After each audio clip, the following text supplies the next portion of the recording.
Hi everyone, welcome or welcome back to my channel. My name is Mariana, but you can call me Mari, and today I will be discussing my favorite books of 2023. A little bit fashionably late.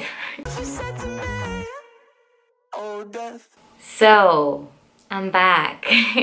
I will make another video explaining a little bit more what's been going on, but I just wanted to come back and do what I like to do most, which is to talk about books. And what a better way to do that than by talking about my favorite books of last year. And honestly, last year, because of many reasons, it was crazy, it was hectic, so I didn't read as much as I had in the previous years. I think I read 47 books, which is still quite a bit, but because of that, I don't have that many favorites. When I was making the list, I realized I read a lot of books that I really liked, but there wasn't a lot of 5-star reads where I felt like I could make like a top 10 list. I ended up making a top 6 list because there was one that I just couldn't leave out if I wanted to make like a top 5. So we will be talking about all these books now. But first, I want to give some very like weird honorable mentions to 2 books that I read this year that are just a little bit out of left field for me, because honestly I thought about putting them on the list, but it would not be very true to what I actually believe are the best books, or like quality wise and enjoyment wise and everything, and just trying to balance everything out. So I ended up choosing 2 books that I enjoyed very much for different reasons, and then didn't necessarily think they fit into the list. So the first one is Fourth Wing by Rebecca Yarros, which is a very hyped book. Everybody's heard about it, so I don't necessarily have to really go in depth telling you what it is about or anything. I'm sure you've heard about it, but just as a quick recap, it's about a girl who goes into this school where she wants to become a writer in a world where writers are like the most powerful, I guess, of the army, and they ride dragons. And the premise was very interesting from the very beginning. I really like books with dragons, as probably we all do, but I thought it was fun. Honestly, it wasn't very well written, and the world building was lacking, to say the least. And it was pretty much a mixture of different tropes from other fantasy YA novels that I've read before.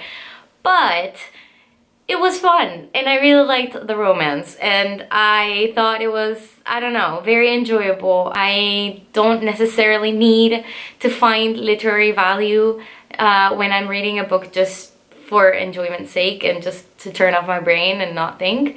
I compared this to watching reality shows where you just want fun. And that's kind of what this book felt like for me. Again, I wouldn't necessarily say it's a peak of literary criticism or anything like that, but it's definitely fun. So yeah. And then the second book, I wouldn't define it as fun. I think it was just something that I didn't know I would enjoy, which is Dramione fanfiction.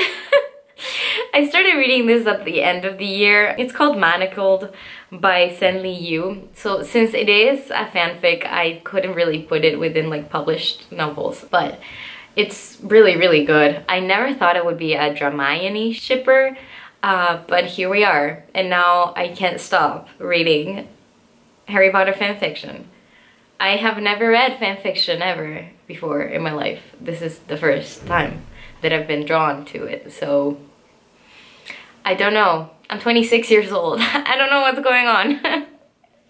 But anyways, yeah, so without further ado, let's get into the actual list of my favorite books of 2023. Beginning with number 6, we have The Beast Player by Naoko Vihashi. This is a fantasy novel.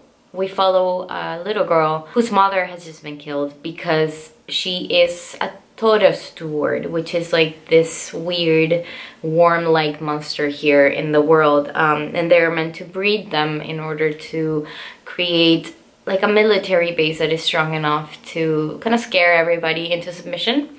But the thing is, as we follow this little girl who then kind of runs away, she meets this old man and they begin this beautiful friendship. And then the story kind of goes from there, and it develops into so much more, and it's so big, and at the same time so contained within itself, and it's beautifully written.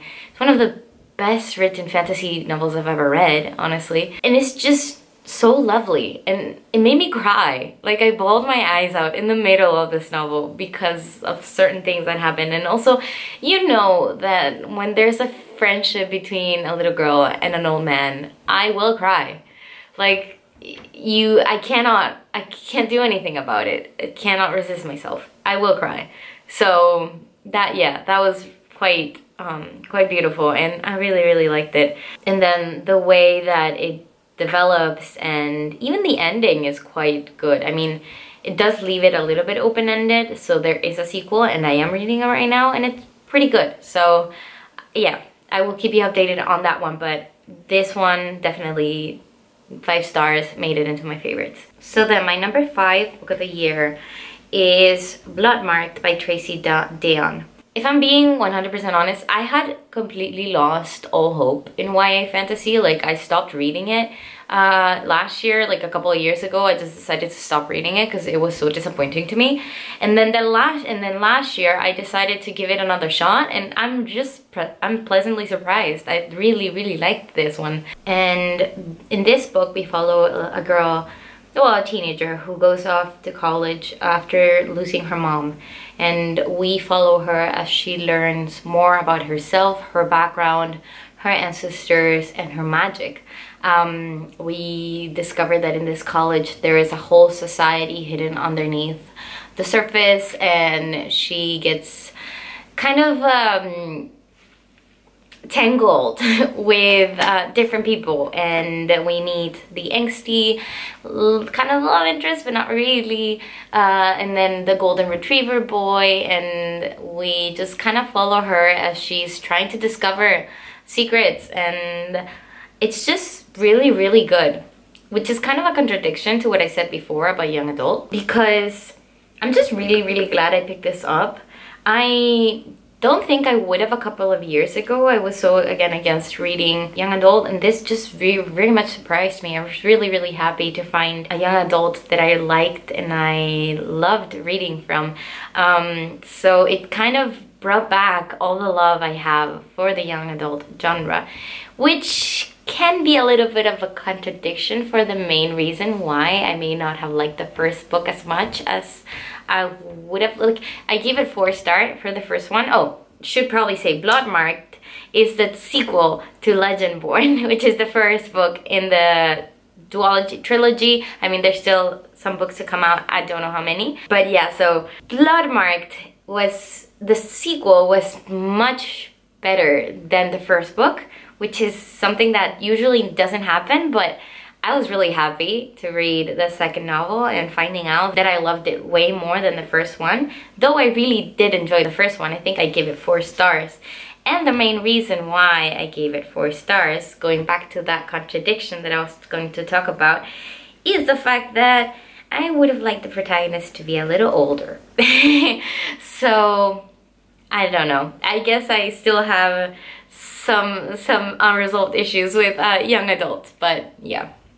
That is it. But I give it 5 stars. In Blood Marked, we go deeper into the world and we discover way more things, and the lore behind the magic, how it is structured, the history, the like snippets of real life, like true criticism, are incredible. So yeah, really liked it. Then number 4, it is a memoir.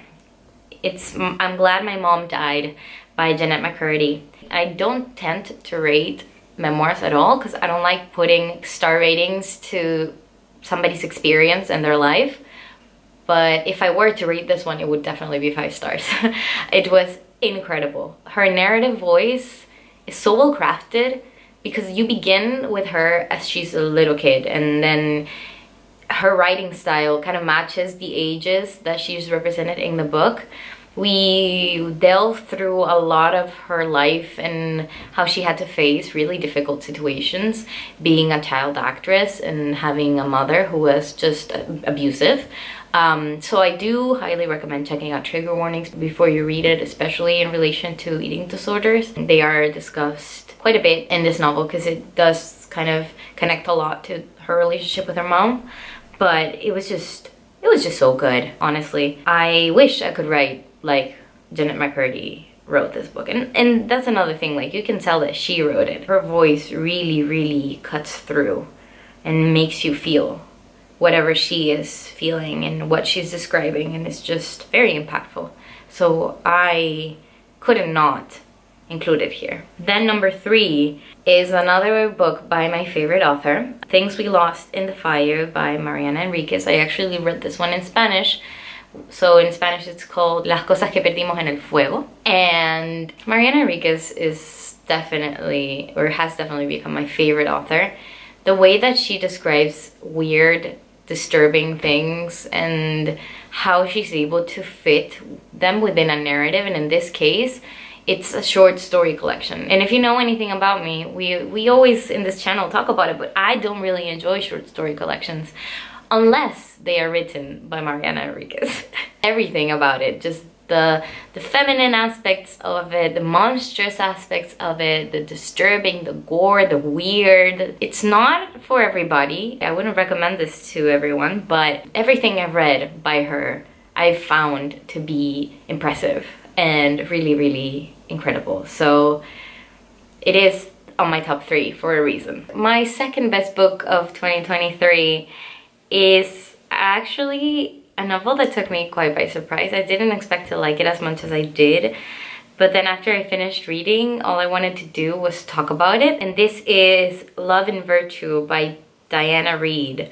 I actually struggle quite a bit between this number 2 and number 1 because I really like them both for different reasons, and I loved these books so much that I would put them both as like my favorite of the year. But if I had to choose, this would probably be number 2 because I guess it has some issues in the delivery of some things, and I just kind of, after I finished it, I really wanted to discuss it.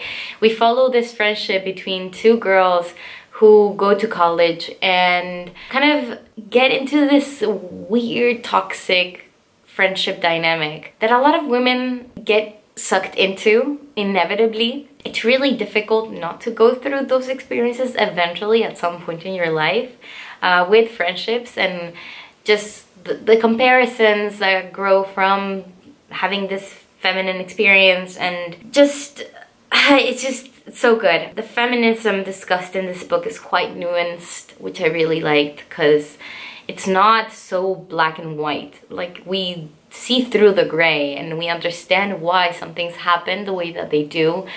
Consent is a big topic in this novel, and how sometimes people can react to things in different ways, and it's very hard to confront a reality in which, you know, you're trying to help someone but they won't help themselves, and then everything gets turned upside down. And it's just, I cannot really talk about a lot of these themes without spoiling it, so I won't really go in depth, but it's such a well-written novel, and I couldn't believe that this was the author's debut novel, because after this I will for sure be reading everything she publishes. Just the way that I related to this was so strong and so deep. And if you've ever been in a position where you wanted to help a friend, but there was these like barriers of just different things that kind of pulled you guys apart, but at the same time draws you guys together, it's just so good, and such a good exploration of female friendships, so, or like toxic friendships. Yes, so 5 out of 5, loved it. And then my number 1 book of the year feels like I read it years ago, ages ago, and this was actually almost one of my first reads of the year. It was in a lot of people's 2022 favorites of the year, and I just read it last year. So this is my favorite book of 2023, which is Babel by R.F. Kuang. And my academic heart could not handle how much I loved this novel. I've always found translation studies to be extremely interesting, and it's just something that it has been discussed many times, but the way that this novel does it is so smart, because it is a fantasy novel. We follow a boy who goes to Oxford to learn and to study translation, but the way that the fantastical elements come into play is the fact that the magic system in this novel and the way that people control each other, or like how the empire is built, because it's very much based on the British Empire and how it affected other countries, most specifically like the opium crisis. But anyways, the thing is, this novel does it better than anything I've ever seen before. The discussions on colonialism and again translation studies is impeccable. And in translation studies, a lot of criticisms that go into, you know, translating, the act of translation, is the fact that a lot of meaning is lost when you translate from one language to another. You can never quite capture everything, and the erasure that comes from preferring one language to another is quite interesting to delve into. Some critics say that it's a violent act, that translation is a violent act.